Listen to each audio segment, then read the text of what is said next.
You want to build a better future. You want to pursue knowledge, get a good job, and provide for your family. For millions, the path to that future runs through university. But for Muslims living in the West, that path often presents a huge spiritual dilemma: the student loan. It's a question that causes stress for so many of us. Are student loans haram? Let's break down what Islamic scholars today are saying, so you can make an informed decision for your faith and your future. Part 1. The core principle: understanding riba, interest. Before we can talk about loans, we have to understand one crucial concept: riba. Riba, in its simplest form, is interest. It's any guaranteed extra amount you have to pay back on a loan. The Quran is unequivocally clear that riba is forbidden. Why? Because it's seen as an unjust system where money makes more money without any real work or risk. It allows the wealthy to profit from the needs of others. This isn't just a minor rule. It's one of the most serious prohibitions in Islam. So, because almost every standard student loan has an interest rate, the default baseline scholarly opinion is that taking one is haram. This is the starting point for our discussion. Part 2. The critical exception, the rule of necessity, Dharurah. So, if it's forbidden, is that the end of the story? Not quite. Islamic law is wise and compassionate. It has a principle for extreme situations called Dharurah, or necessity. Think of it like this: a person starving is allowed to eat forbidden food to save their life. The principle is that preventing a greater harm can make a lesser forbidden act temporarily permissible.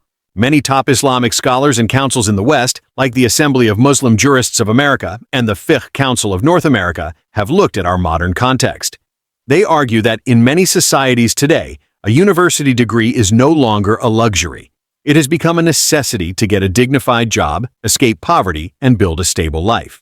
Based on this, they have issued rulings that it can be permissible for a person to take a student loan, but only if a strict set of conditions are met. This is not a loophole. It is a serious concession for a serious need. Part 3. The conditions. Are you in a state of necessity? So, what are these strict conditions? You have to be able to answer yes to all of them.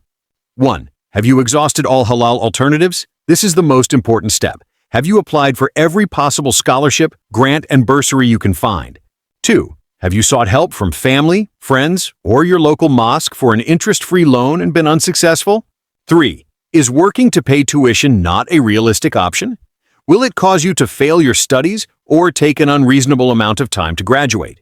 4. Are you borrowing only the absolute minimum amount needed, just for tuition and essential living costs, not for a new car or a fancy apartment? 5. Do you have the sincere intention to pay it back as fast as possible to minimize the interest paid? You have to be brutally honest with yourself. This exception is for the person who truly has no other door open to them, not for someone who just wants to take the easiest route. So, what does this all mean for you? Let's summarize. First, the default is clear. Know that interest is forbidden and should always be your last, not first, option. Second, recognize that there is a valid scholarly opinion that permits it as a final resort for those in genuine need. You are not necessarily a sinner for taking this path if you meet the conditions. And finally, this is a major life decision. Be honest in your self-assessment, and if you can, speak to a trusted local scholar who can help you apply these principles to your personal situation. May Allah make your path easy, grant you beneficial knowledge, and provide for you from sources you could never imagine. Ameen.